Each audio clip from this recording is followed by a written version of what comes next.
Salut Nagui, salut tout le monde. Là, attendez, bonne nouvelle, j'ai une blague. Est-ce que vous connaissez le point commun entre ma femme et sa robe de mariée? Non. Plus personne rentre dedans. Non. Assez rigolé Nagui.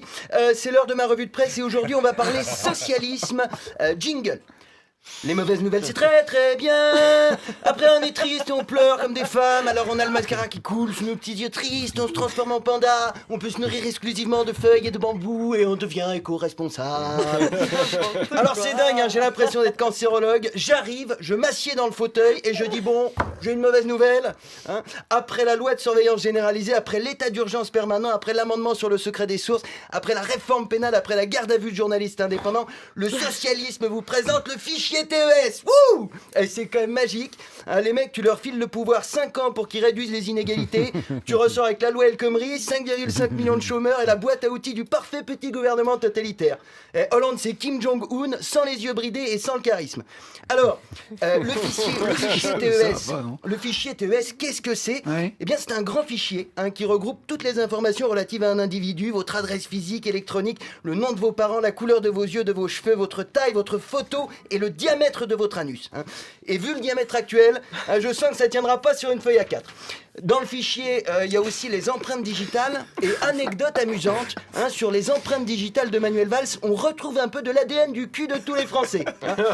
Alors, la mise en place du fichier est passée en scred, un peu un dimanche de Toussaint et en même temps c'était raccord.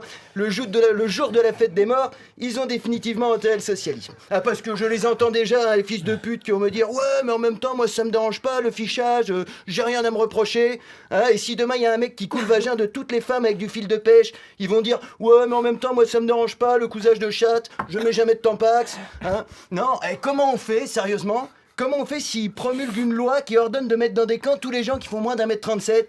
Qui va présenter l'émission? Non, les histoires de fichage géant, ça se termine toujours comme un Jackie et Michel. À la fin, on s'en prend plein la gueule. Alors, Nagui, j'aurais aimé finir sur une note positive pour détendre l'atmosphère.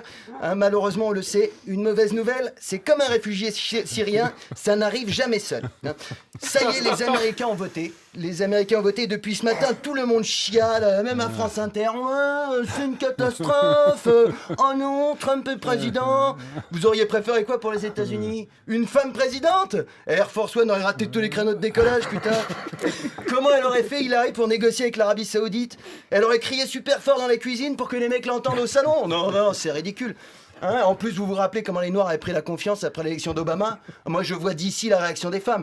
Et que je veux plus faire la vaisselle, et que je ne veux plus faire le ménage, et que je ne veux plus toucher ta bite sans le camembert, et que je ne veux plus toucher le camembert et sans ta bite. Non, soyons sérieux. Soyons sérieux, ce qui est vraiment choquant, c'est pas que les Américains aient préféré Trump à Clinton. Ça montre juste qu'ils détestent autant l'oligarchie que les Mexicains. Et puis je vous l'ai déjà dit, moi de toute façon, je n'attends plus qu'une chose des Américains, c'est qu'ils meurent. Non, ce qui est vraiment choquant, c'est qu'ils aient élu un roux, putain! Les mecs ont élu un roux, merde! Ça va être quoi le prochain président des États-Unis, un handicapé? Remarquez, pour une fois, on aura fait un truc avant les Américains. Non mais sérieusement, il n'y a qu'un Américain pour élire un roux. Personne n'aime les roux. Je veux dire, même les roux n'aiment pas les roux. Je suis sûr que quand il sera tout seul dans le bureau ovale, il va se mettre des petites claques à lui-même, Trump. Il va dire « Ah, sale roux, t'as gagné, sale roux !» Puis après, il va appeler Mylène Farmer, il va lui dire « On a réussi, chérie! Préviens Cohn-Bendit et Audrey Fleurot, on fait une rousse partie à la Maison-Blanche !» Alors d'accord, avec Trump au pouvoir, ça va être chaud aux États-Unis pour les PD, les Noirs, Mexicains, pauvres et musulmans, mais en même temps... Est-ce que c'était les plus heureux avant l'élection? Non, au contraire, j'ai la solution pour eux. Teignez-vous en roux et frottez-vous le corps avec du maroilles. Vous aurez l'air con, bien sûr, mais vous ne serez pas expulsé. Non, Nagui, au final, c'est un message fort que les États-Unis ont envoyé au reste du monde. Ça, c'est une vraie démocratie. Même un roukmout peut devenir président. God bless America! C'est vraiment une belle histoire. Le mec, il a dû se faire traiter de sale roux qui pue par une bande de chicanos quand il était gamin. Et maintenant, il va pouvoir se venger en les expulsant tous. Retenons bien cette leçon. Cessez d'emmerder les roux à l'école. Merci de m'avoir écouté. Nagui, la bande originale. Pierre-Emmanuel C'est le show et le froid. Quelle transition. Attendez, j'ai une blague. Est-ce que vous savez ce que c'est un chat qui explose quand on téléphone avec? Un Samsung. Bam 1-0 pour l'humour. Alors, assez rigolé, c'est l'heure de ma revue de presse. Et aujourd'hui, on va parler des abattoirs. Jingle. Les abattoirs, c'est très très bien. Il y a plein d'installations pour suspendre, écarteler, vider, déchirer. C'est comme la fistinière, sauf qu'après, c'est rare d'aller au supermarché pour acheter une escalope de groupe et des barbus. Alors, la semaine dernière, nos amis les députés avaient l'occasion de voter une loi pour améliorer les conditions de mise à mort de nos amis les bêtes. Eh ben non, c'est raté. Déjà, il n'y avait que 32 députés présents. Les autres devaient être à la cantine de l'Assemblée en train de sucer un os à moelle ou un lobbyiste de chez Charal. En même temps, il fallait s'y attendre. Ils allaient pas voter pour un amendement qui les autorise à visiter les abattoirs inopinément, c'est absurde. Les mecs ne vont déjà pas sur leur lieu de travail, ils vont pas aller sur celui des autres. Ça, quand il faut voter une augmentation de leurs indemnités, l'hémicycle est encore plus bourré que Daniel Morin au petit-déj.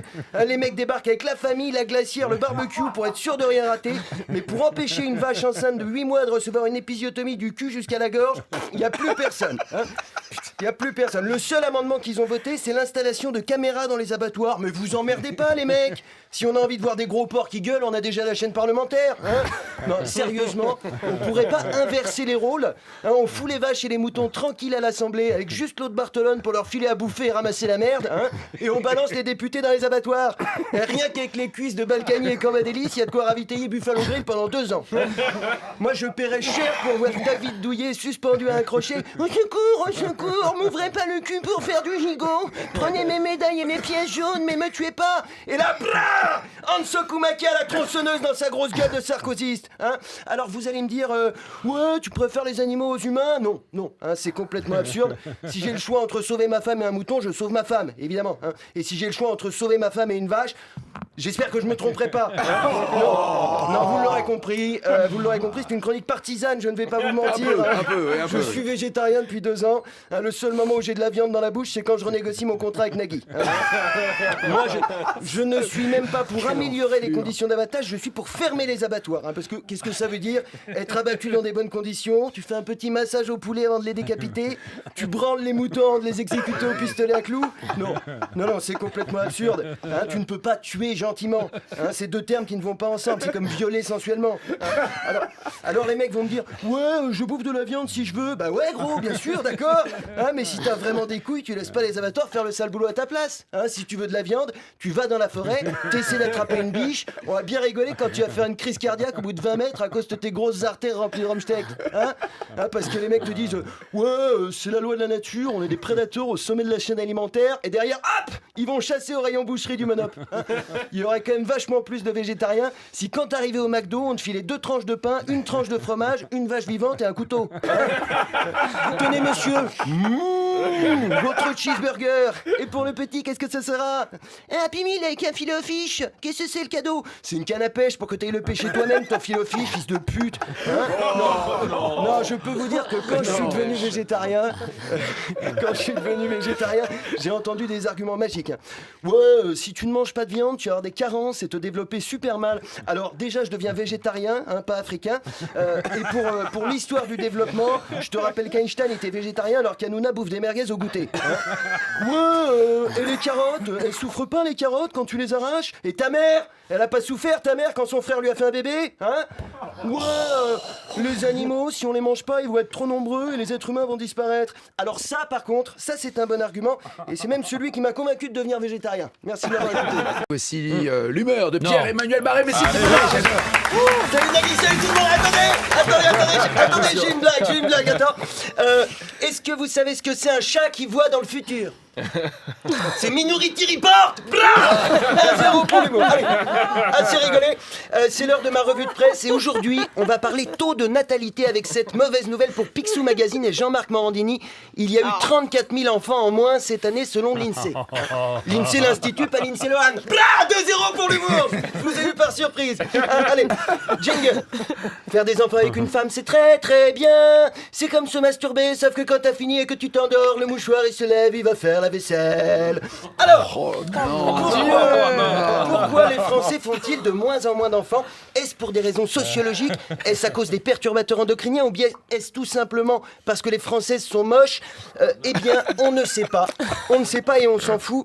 Hein, la bonne nouvelle, c'est ces 34 000 enfants qui n'auront pas à vivre dans ce pays de merde. Hein, en effet, on l'a appris hier, Emmanuel Macron est la personnalité politique préférée des Français. Hein. Eh ben, visiblement, quand les Français arrêtent de baiser, ils arrêtent aussi de réfléchir. Hein. Non mais qu'est-ce que c'est que cette fascination du pays pour Macron? Tout le monde s'extasie. Oh non, il est si différent. C'est le renouveau de la politique. Oh, hé Macron, il a fait l'ENA, il a été banquier chez Rothschild, secrétaire général adjoint de l'Élysée, ministre de l'économie. Il est où le renouveau, putain? Ça fait 10 ans qu'il roule pour les mecs qui vous enculent. Au lieu de le pousser pour faire sortir, vous passez une main entre les jambes pour lui caresser les couilles. Alors il y a aussi ceux qui disent au moins Macron, il a jamais été élu, on pourrait essayer. Mais d'où c'est un argument, ça? Tiens, j'ai jamais chauffé l'eau du bain de mon fils avec le sèche-cheveux, je pourrais essayer. Hein? Et puis vous avez vu la presse, c'est incroyable, regardez, Capital, Macron, l'outsider qui monte, Challenge, 2017, un boulevard pour Macron, l'Express, Macron ringardise la vieille garde politicienne. Dis donc, il doit vraiment avoir une très très grosse bite ce Macron pour qu'autant de gens arrivent à le sucer en même temps. Hein? Non mais sérieusement, c'est quoi son secret pour que tout le monde l'aime autant? Il fait du vaudou, il vous a tous ensorcelés? Ou alors il a des dossiers sur tout le monde, il vous fait chanter, c'est ça? C'est ça Nagui? Hein?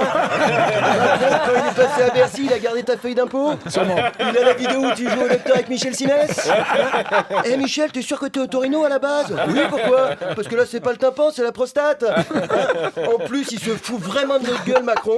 Je suis libéral, mais je suis de gauche. Libéral de gauche, ça veut dire quoi? Hein, il t'encule, mais les points de suture sont remboursés par la Sécu? Excusez-moi, hein, mais le libéralisme de gauche, ça n'existe pas. C'est comme lutter contre la pédophilie en abaissant la majorité à 6 ans. Alors, son programme Macron, c'est dans un livre qui s'appelle Révolution. C'est quoi une révolution menée par Macron? Camarades, pendons les ennemis du peuple. Attendez, sauf les banquiers parce que c'est des copains. Sauf les grands patrons parce que c'est des copains. Attendez, sauf les politiques parce que... vous savez quoi? Finalement, pendez-vous entre vous, on s'occupe de la transition avec les copains. Hein? Non, et vous avez vu ses soutiens à Macron? Il a été adoubé par Alain Minc et Jacques Attali. Il est soutenu par Xavier Niel, Ségolène Royal et il paraît que même Hollande commence à lui renifler le cul. Hein? Excusez-moi, mais quand il y a autant de mouches qui te tournent autour, c'est que tu pues un peu la merde. Hein? Même Patrick Bruel le soutient, putain. Alain Minc et Patrick Bruel. Tu mets les deux dans une poubelle, tu secoues, ça fait Michel Sardou. Hein? Voilà. La seule raison pour laquelle j'irai dans un bureau de vote, c'est s'il y a un candidat soutenu par Karl Marx et Didier Super. Autant vous dire que ma carte électorale, elle est comme la femme de Macron. Ça fait longtemps qu'elle a plus de tampons. Merci de m'avoir écouté. France Inter, Nagui, la bande originale. L'humeur de Pierre-Emmanuel Barré. Attendez, j'ai une blague. Qu'est-ce que c'est plein de chats malhonnêtes qui se réunissent pour décider comment ils vont arnaquer les autres chats? C'est le conseil des ministres. 1-0 pour l'humour. Allez, assez rigolé. C'est l'heure de ma revue de presse et aujourd'hui on va parler de ce lieu convoité par tellement d'enculés qu'on dirait la fistinière, l'Élysée. Jingle. Être président, c'est très très bien. Quand t'es élu, tu fais un beau discours en disant tu vas représenter dignement la France, mais après il y a des dossiers compromettants qui sortent sur toi et tout le monde découvre que t'es une grosse pute. En fait, président, c'est comme Miss France, sauf que personne s'est jamais branlé sur le portrait officiel de François Hollande. Oh, mais non. Tenez bon Uber Eats, il y en a plus que pour 4 minutes. Alors, vous le savez, on connaîtra après-demain, la liste officielle des candidats, mais pour l'instant, ils sont plus de 40 encore en campagne. Putain, mais qu'est-ce que vous avez tous à vouloir devenir président? Pas de notre faute si personne vous aimait à l'école, que vous avez jamais été élu délégué, vous vengez pas sur nous. Hein, si ce que vous voulez c'est mesurer votre notoriété, faites une chaîne YouTube, comptez les petits pouces en vous doigtant le cul et arrêtez de nous casser les couilles. Hein, ça ne sert à rien, un président. C'est juste bon à prendre un coup de soleil sur les Champs-Élysées le 14 juillet et à sucer des Saoudiens sous leur djellaba pour vendre des rafales. Autant élire Clara Morgan, on vendra plus d'avions. Hein. ou même David Pujadas, il sait tellement bien sucer les politiques qu'il pourrait vendre des sous-marins à la Suisse. Bref, alors on va devoir attendre le 7 mai pour connaître le candidat que les Français vont regretter d'avoir élu pendant 5 ans. Mais pour l'instant, la campagne est magique, on se régale. C'est du jamais vu. On a l'impression que la République est une gastro toutes les 10 minutes et chie une affaire sur un candidat. La mise en examen de Fillon pour détournement et abus de biens sociaux, les emplois fictifs et la déclaration de patrimoine sous-évalué de Le Pen, Macron qui touche 3 millions d'euros chez Rothschild et qui vient chialer parce qu'il a plus de quoi payer ses impôts et le polydent de sa meuf. C'est pas 500 signatures. C'est pas 500 signatures qu'on devrait leur donner, c'est 500 coups de latte dans la gueule. On met les candidats en ligne et blah, une droite par signature récoltée. Là, Henri Guénaud, il va bien fermer sa gueule. Non, mais en fait, c'est bon, j'ai pas les 500 parrainages, mais c'est pas grave, 17, ça me suffit. Alors, celui qui est au top en ce moment, c'est quand même François Fillon. Le mec, il a tellement d'histoires au cul, on dirait Père Castor. Et il y a 12 perquisitions chez lui par jour. Les enquêteurs, ils ont déménagé dans la Sarthe pour réduire leur bilan carbone. Même Vergès, il aurait refusé d'assurer sa défense. Milosevic, Laurent Gbagbo, Klaus Barbie avaient une chance de gagner, mais là, c'est pas possible. Je sais même pas comment il va faire pour continuer à faire campagne, Fillon. Il passe tellement de temps au commissariat, il paraît que les flics lui ont demandé de participer au pot commun pour le café et le PQ. Et là, je peux vous dire, les autres candidats, ils en peuvent plus, ils sont excités comme Morandini devant une pub Pampers.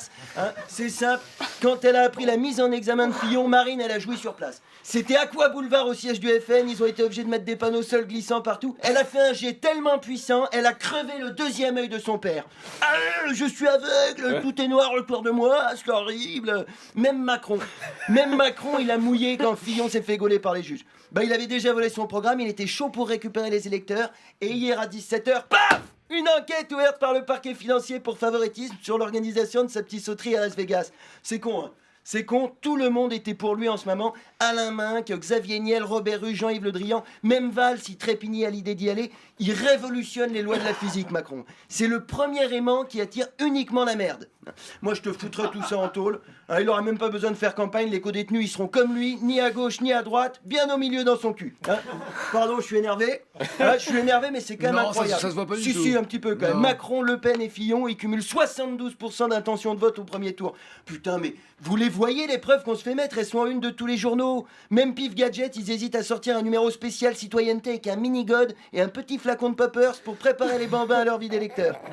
Et malgré ça, t'as 30 millions de gens qui vont aller voter le 23 avril. Alors oui, peut-être que les candidats sont pas tous pourris, mais désolé, quand tu vas bouffer 29 fois chez le chinois et que tu ressors systématiquement avec la chiasse, la 30e fois, même si c'est Alain Ducasse qui prépare le canard laqué, tu restes dîner à la maison. Merci de m'avoir écouté.